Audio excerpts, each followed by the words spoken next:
आज की इस बज़्म के सदर खासतौर से नजम सर और सभी मेरे साथी, अस्सलाम वालेकुम। झगड़ा ये नहीं है 1 घंटे का, दरअसल मुझे पहले ही पाबंद कर दिया गया कि आप ज्यादा नहीं बोले। ज्यादा बोलना मेरी आदत है भी नहीं, मैं काम की बातें करूंगा और वो बातें करूंगा जो मेरे और नजम सर के साथ हमारे साथ भी हम काम करते रहे और वो बातें होती रही। तो बहुत सारी बातें हैं। 30-35 साल को जैसे एक समंदर को एक प्याले में समेट लेना, बस यही शक्ल मुझे नजर आ रही है कि इतनी बड़ी लाइफ, 30-35 साल की लाइफ, उसके अंदर कई महीने होते हैं, कई दिन होते हैं, कई घंटे होते हैं, कई मिनट होते हैं, कई सेकंड होते हैं और हर लम्हे के अंदर एक सीन क्रिएट होता है। तो वो सब बातें कुछ चंद मिनटों के अंदर पेश कर देना मुमकिन नहीं है। ये कहूंगा मैं नजम सर के लिए कि फूल रह जाएंगे गुलदान में यादों की नजर, फूल रह जाएंगे गुलदान में यादों की नजर, मैं तो खुशबू हूँ फिजाओं में बिखर जाऊंगा। ज्यादा बात नहीं कहूंगा, मैं कुछ मेरी जूनी पुरानी बातें याद करूंगा कि नजम सर बहुत नर्म दिल वाले इंसान हैं। उन्होंने बहुत सारे टिप्स मुझे दिए हैं स्कूली लेवल के और जिंदगी के ताल्लुक से। बहुत सारे टिप्स मैंने उनसे हासिल किए हैं और बहुत सारा फायदा भी उठाया है। ये जरूरी नहीं है कि जो टिप्स देता है वो उसके अंदर भी अमल करे, उसने दे दिया और मैंने ले लिया, लेकिन मैं वाकई से आपको इस बात से बयान करूंगा कि नजम सर मुझे बहुत सारे टिप्स दिए और मैं उस पर सख्ती से अमल करता हूँ। एक होता है साहिब समझ और एक होता है साहिब अमल। तो साहिब अमल वो होता है जो सख्ती से उस पर अमल करता है। जैसे एक गडरिया होता है, गडरिया मंचला होता है, गाता रहता है, तो वो एक अपने बकरियों को, भेड़ों को चराने के लिए ले जा रहा है और उसका जो चारागाह है वो एक दरिया के पार है। अब उसको जाने के लिए एक नाव का बंदोबस्त करना पड़ता है, 2 आने 3 आने उसको खर्च करना पड़ते हैं। आने के लिए, जाने के लिए 3 आने खर्च करना पड़ते हैं, आने के लिए 3 आने खर्च करना पड़ते हैं। तो उसको जरा, वो गरीब था, उसको थोड़ा सा मुश्किल जाती कि मेरे रोजाना इतने पैसे, इतने आने खर्च हो जाते। तो एक मरतबा एक मौलवी साहब के पास चला गया और मौलवी साहब से उसने पूछा कि मौलवी साहब, आप तो बड़े माहिर है, आप तो बड़े पहुंचे हुए शख्स है, आप पर सब भरोसा करते हैं, आप ऐसी कोई बात बताइए जिससे मेरा फायदा हो जाए, जिससे मेरा नुकसान बच जाए और मैंने 2 पैसे 2 आने बच जाए और मैं मेरे बच्चों को उनको खिला सकूं। तो मौलाना ने कहा कि उन्होंने कहा कि मैं इसे क्या कहूं। उन्होंने बेसाख्ता उन्होंने कह दिया, तो ऐसा कर, दरिया में बिस्मिल्लाह कहकर अपने भेड़ बकरियों को डाल देना और तू भी चले जा, कह दिया उन्होंने। और वाकई में उसने क्या किया, दूसरे दिन वो आया और बिस्मिल्लाह कहकर उसने पानी में पैर डाले, बकरियों को भी हाका और वो उस पार चला गया। अब ऐसा रोज का मामूल बन गया। रोज का मामूल ये रहा कि वो बिस्मिल्लाह कहता, दरिया में उतरता और पार हो जाता। एक मर्तबा वो वापस हो रहा था तो उसकी नजर उस मौलवी पर पड़ गई और मौलवी साहब को उसने देखा कि वो इंतजार बैठे हैं और शाम हो रही। और शाम के वक्त जो मल्लाह होती है ना, मल्लाह अपनी कश्तियों को उल्टी कर देते हैं ताकि शाम का सफर खत्म हुआ। तुलूब आफ्ताब, जब सूरज ऊपर आएगा तो मल्लाह अपनी कश्तियों को सीधा करेगा, सूरज गुरूब होगा तो मल्लाह अपनी कश्तियों को उल्टा कर देगा। तो वो परेशान थे, मौलवी साहब भी परेशान है। अब ये जब आके देखता है तो मौलवी साहब परेशान, पूछा ख्याल के क्या बात है, क्यों परेशान हो? कहा कि उस पार जाना है। तो कहा क्यों नहीं जा रहे हो? मतलब कैसे जाओ, कश्तियां तो उल्टी पड़ी है। कहा कि आपने मुझे बताया था कि चले जाओ बिस्मिल्लाह कहकर। तो कहा कि मैं नहीं जा सकता। ठीक है, कोशिश तो करो। वो उसने बिस्मिल्लाह कहा, निकल पड़ा। मौलाना साहब ने भी कहा, बिस्मिल्लाह कहा, निकल पड़े। मौलाना साहब डूबने लगे। जैसे तैसे वो पलटा, देखा मौलवी साहब डूब रहे, उसने उन्हें कंधे पे उठाया और उस पार लाया और कहा कि मौलवी साहब, आप ही का हुआ जुमला, आप ही ने कहा था, मैं इस पे कई महीनों से अमल कर रहा हूँ, मैं तो पार हो रहा हूँ। तो फिर उन्होंने कहा कि साहिब समझ और साहिब अमल में फर्क होता है। साहिब अमल जो होता है वो पूरे दिल से अमल करता है। बोलने का मतलब ये है कि सचिन तेंदुलकर जो बेहतरीन बैटिंग करता है, आचरेकर उसके गुरुजी है, वो अच्छी बैटिंग करते हैं, उसको कोई अहमियत नहीं है। उन्होंने उसे क्या सिखाया, इसको अहमियत। उन्होंने इसे क्या बताया, कितनी अच्छी तरीके से बताया, उसको अहमियत है। उसके खेलने को अहमियत नहीं। खेलने की अहमियत सचिन तेंदुलकर की है, आचरेकर की नहीं है। उसी तरह नजम सर ने मुझे बहुत सारे गुण जिंदगी के गुण, स्कूली गुण, पढ़ाई के गुण अक्सर मैं राइटिंग के ताल्लुक से बच्चों को भी हिदायत करता रहता हूं, और ये बात मैंने नजम सर से ही सीखी।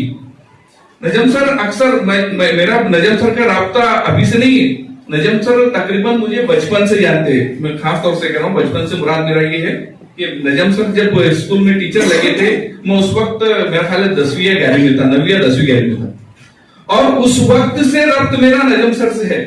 मैं उनके रूम पर बैठता, उनके खाने में शेयर करता, वो खाना मेरे साथ शेयर करते, बातें शेयर करते। वालिद साहब बहुत स्ट्रिक्ट थे, 12 बजे के बाद अगर घर में आए तो एंट्री नहीं।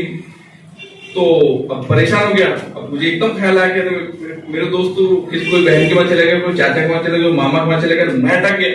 अब मुझे ख्याल आया कि नजम सर तो है, मैंने दस्तक दी, नजम सर से इजाजत दी और वहीं पर सो गया, थोड़ा घंटा 2 घंटा सो गया। सुबह उठकर घर पर चला गया।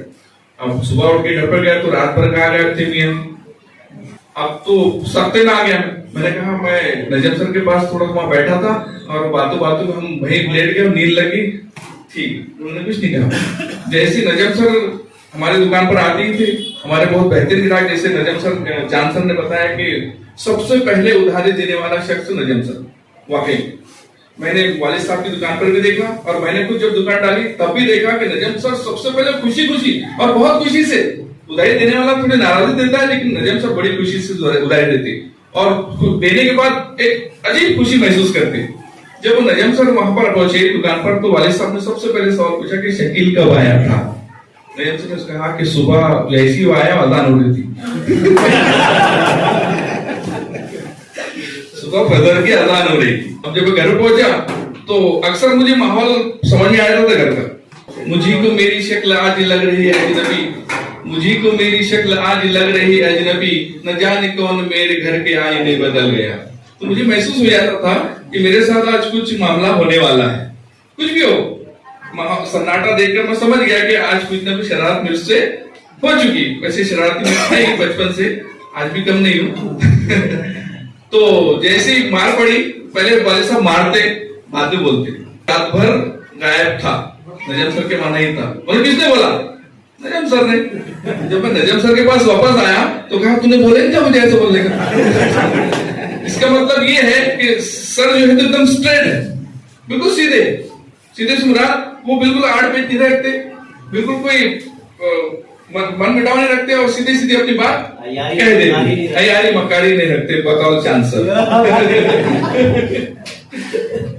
तो यही कुछ खट्टी मीठी जो बातें थी वो हमारे नजम सर के बीच में चलती रही, और ऐसे बहुत सारे वाकयात, हजारों वाकयात हमारे साथ में बीते। हम यहाँ पर लड्डू होटल में बैठा करते, इसाक सर, साजिद सर, चांद सर, हम तब तकरीबन सभी लोग वहां पर पहुंचते, वहां बैठते, कुछ बातचीत करते, क्रिकेट खेलते। लेकिन आज जो शख्स हमारे हमसे विदा हो रहा है, विदा तो नहीं कहूंगा, मैं यहीं पर मौजूद है, लेकिन अपने ड्यूटी से वो सबकदोश हो रहा है, इसलिए थोड़ा सा अफसोस तो हो ही रहा है। माशाल्लाह वो हमको इस आगे भी रहनुमाई करते रहेंगे, और अक्सर मैं देखता हूँ कि बच्चों को राइटिंग के ताल्लुक से रहनुमाई करते हैं, उन्हीं के देखा था कि मैं भी रहनुमाई करता रहता हूँ। ये बात मैं इसलिए कह रहा हूँ कि मेरे 5 बच्चे हैं, 5 बच्चों ने यही जोर से तालीम हासिल की है, और उसके अंदर एक बच्ची मेरी ऐसी है कि वो हर टीचर की बहुत बारीकी से ऑब्जर्वेशन करती है। ये बात कुछ टीचर जानते हैं, बहुत बारीकी से। जैसे वो अक्सर कहते हैं कि नाज़िम सर ऐसे मसलूक हो जाते कि वो चाहते कि आज दुनिया बदल जाए, उनका जज्बा है, पॉजिटिव उसकी थिंकिंग, उसकी सोच जो है पॉजिटिव है।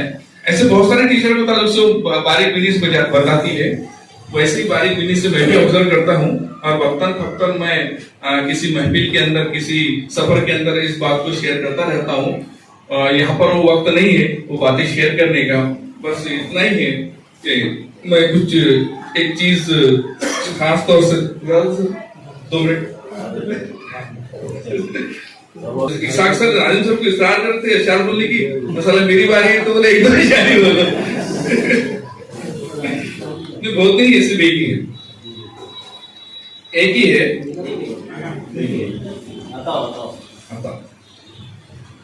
जुबान कड़वी सही मेरी मगर दिल साफ रखता हूँ, जुबान कड़वी सही मेरी मगर दिल साफ रखता हूँ, कब कौन कैसे बदलेगा सबका हिसाब रखता हूँ।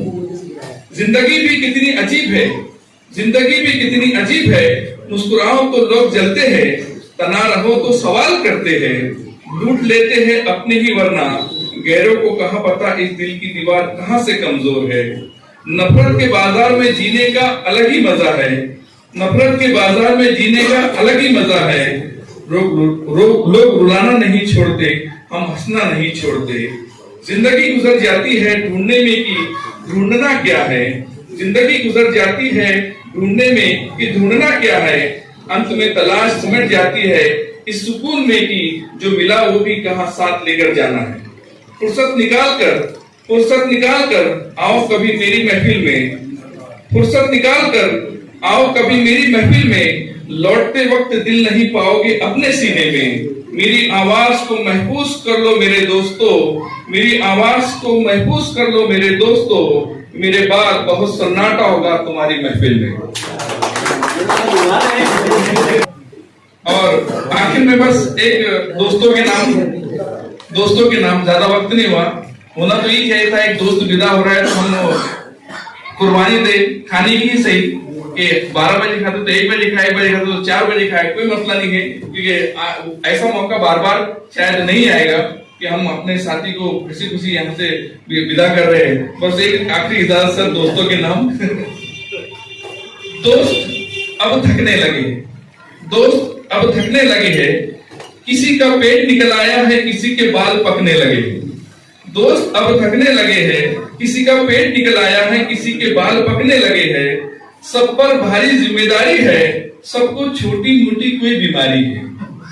सब पर भारी जिम्मेदारी है, सब पर छोटी मोटी कोई बीमारी है। दिन भर जो भागते दौड़ते थे वो अब चलते चलते भी रुकने लगे हैं। पर ये हकीकत है सब दोस्त थकने लगे हैं। किसी को लोन की फिक्र है, कहीं हेल्थ टेस्ट का जिक्र है। फुर्सत सबको कम है, आंखों में अजीब सी नमी है। कल जो प्यार से खत लिखते थे आज बीमे के फॉर्म भरने लगे हैं। पर ये हकीकत है सब दोस्त थकने लगे हैं। देखकर पुरानी तस्वीरें आज भी जी भराता है। क्या अजीब शय है ये वक्त भी किस तरह से गुजर जाता है। कल का जवान दोस्त मेरा आज अधेड़ नजर आता है, कल का जवान दोस्त मेरा आज अधेड़ नजर आता है। ख्वाब सजाते थे जो कभी आज गुजरे दिनों में होने लगे हैं। पर ये हकीकत है सब दोस्त थकने लगे हैं, सब दोस्त थकने लगे हैं। Thank you.